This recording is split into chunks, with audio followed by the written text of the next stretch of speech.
বর্ষা আসলেই ক্রমশ দুশ্চিন্তা বাড়ে ঘাটালবাসীর মধ্যে। তবে এবারের বন্যায় কিছুটা হলেও আতঙ্ক ক্রমশ বাড়ছে এলাকার মানুষজনদের মধ্যে। বৃষ্টি সেভাবে শুরু হলেও তবে বন্যার এখনো পর্যন্ত দেখা নেই ঘাটালবাসীর মধ্যে। তবে কিছুটা হলেও কার্যত কপালে চিন্তার ভাঁজ এলাকার মানুষজনদের, কারণ রাস্তাঘাট ডুবে যায় ঘাটালে।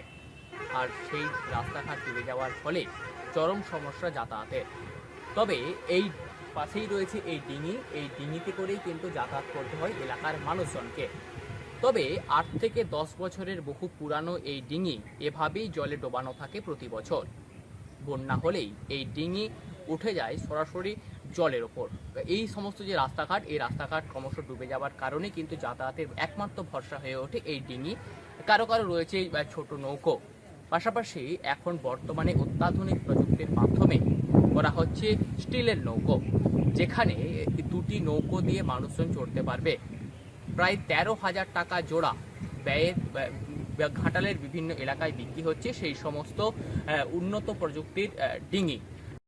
মিনিমাম আমরা এক সপ্তাহ 6টা অর্ডার হয়ে চলে গেছে, এখনো অর্ডার আছে। বিশাল চাহিদা বন্যার জন্য, বিশেষ করে। আর কিসের প্রয়োজন হয়? এটা বন্যার সময় প্রতিটা মানুষের দরকার, প্রতিটা মানুষেরই উপকার তাদের জন্য। আর ওই কারণেই বানাচ্ছে, তৈরি দিচ্ছে এবং অর্ডার করছে। প্রতিটা মানুষেরই দরকার, প্রতিটা ঘরেই লাগবেই অবশ্যই। কীরকম খরচা হয়? মিনিমাম আমাদের 13,000 টাকা পড়বে জোড়া পার পিস। কিসের তৈরি এটা? সিটের, জিআই সিট। হ্যাঁ, এইটা ছাড়া যাতায়াত এখন ভরসা, এইটা ছাড়া উপায় নাই। এটা অবশ্যই তৈরি করতে হবে। মানে সাইকেল মোটরসাইকেলের পাশাপাশি এটাকেও রাখতে হচ্ছে অবশ্যই। কি নাম আপনার? সঞ্জীব মাইতি। হচ্ছে মানুষের রুজি রোজগারের রাস্তা, যাতায়াতের অসুবিধা সমস্যা এবং মাস্টার প্ল্যান হওয়ার কথা ছিল। মাস্টার প্ল্যান সেই ক্ষেত্রে এখনও পর্যন্ত হয়ে উঠছে না।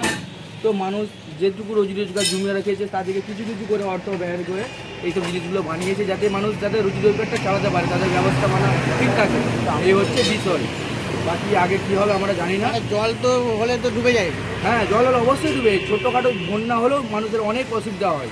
ঘরে এটা রাখতেই হয়। হ্যাঁ, ঘরে এটা রাখতেই হবে, প্রত্যেকটা বাড়িতে রাখতে হবে। কিন্তু সবার তো আর করে ওঠার ক্ষমতা নেই।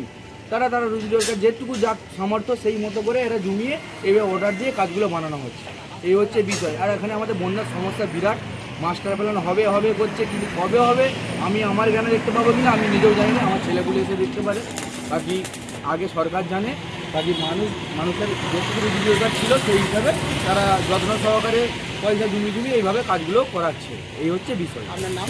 আমার নাম সুজিত মাইতি। যার কারণে এলাকার মানুষজন যেমনটা বলছেন যে 8 থেকে 10 বছরের এই সমস্ত ডিঙি আবারও কিন্তু পুনরায় উঠে আসে বন্যার সময়। চরম সমস্যার মধ্যে পড়তে হয় এলাকার মানুষজনকে।